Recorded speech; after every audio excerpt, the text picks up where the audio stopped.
All right. Tomorrow is Halloween, as I'm sure you all know, and 157 million Americans are going to celebrate this holiday. And spending for this holiday tomorrow is estimated to top $6.9 billion just inside the U.S. alone.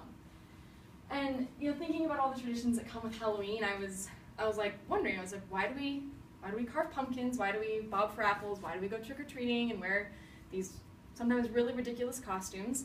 And I grew up just believing that Halloween was just an excuse to wear a costume and go to a party and eat way too much candy, stay up past my bedtime, and I just thought it was a really fun holiday. But this project gave me an amazing opportunity to kind of look at where all of this comes from and why these 157 million Americans are going to do exactly what they're going to do tomorrow.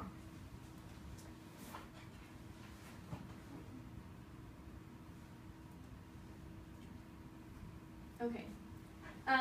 Halloween, not as necessarily we know it today, but originally started as a Celtic festival of Samhain, and it originated in what is today called Ireland.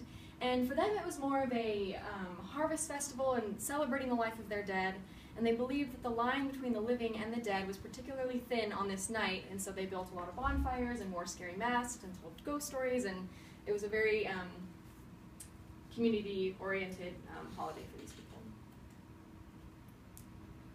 In 43 AD, the Romans conquered the Celtics in Ireland and changed the date of these holiday festivities from the 1st of November to the 13th of May, and with that brought two new traditions that kind of reshaped the idea of what Halloween is.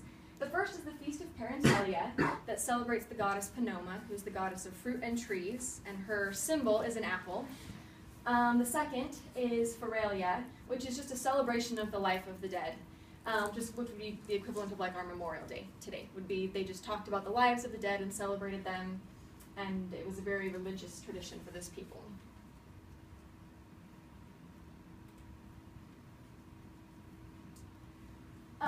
Later, in 609 AD, Pope Boniface dedicated the Pantheon to all Christian martyred saints and kind of redid the holiday.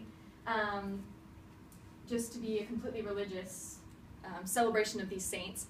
And then later, in 1000 AD, Pope Gregory redid the holiday again and changed it to include all Christian saints instead of just martyrs, and changed the day back from the 13th of May to, again, the 1st of November, and he called it All Souls Day to celebrate the life of their saints, and subsequently called the evening before All Hallows Eve, which is what we know today as Halloween.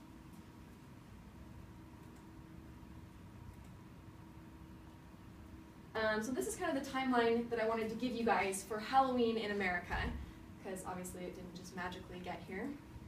The first step that it took was obviously through the colonists that came to America. The colonists had deeply religious ties back to their own country through Protestantism, Catholic, and Christian beliefs. So they celebrated their own Halloween very, very religiously.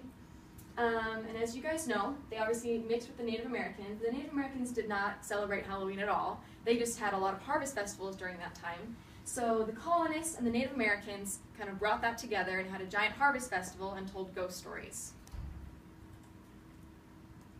Later, a majority of the Irish immigrants really helped this, and especially in 1846, we saw a really big influx of celebration of Halloween in the United States, just because of the deeply religious ties that the Irish had from their own country. They really latched on to the religious beliefs of Halloween that was being celebrated in the country today, and they made the celebration of Halloween extremely popular. That tradition continued in the late 1800s. The United States made a really big push towards citizens to make Halloween a more family and community-oriented holiday instead of it being all scary and superstitious. So it lost a lot of like religious and scary vibe. And this is when we see a really big focus of Halloween costumes and Halloween parties being like the social and cultural norm. And then lastly, in the 1920s, we saw a big emergence of what we now call trick-or-treating. They did it a little bit differently back then, but the concept was the same. Kids would go door to door in their communities and not necessarily ask for candy, but they would ask for other things that they would kind of take back to their own family.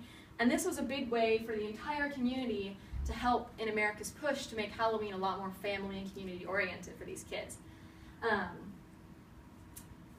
The next part that kind of got me thinking was, okay, well, we trick or treat. Where did that come from originally? Where did pumpkin carving come from? Where did bobbing for apples come from? The first one I want to tell you guys about is obviously bobbing for apples. This one, if you remember back to one of my previous slides, the Feast of Parentalia that the Romans brought when they conquered the Celtics, celebrating the goddess Pomona of fruit and trees, and her symbol is an apple, and so we see a lot of correlation between bobbing for apples based on their feast.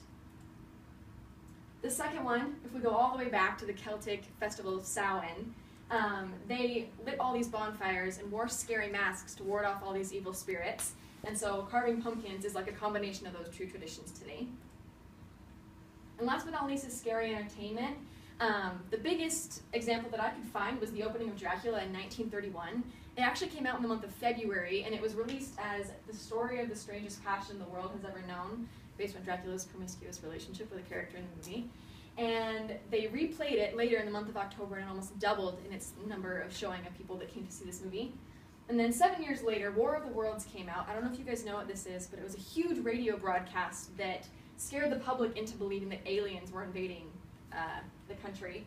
And the people's terror all across the country made it really, really popular for commercial industries to release scary things around the time of October. All these things that kind of give me a lot of context as to what Halloween means. So tomorrow when I put on my Halloween costume, I'm going to be Minnie.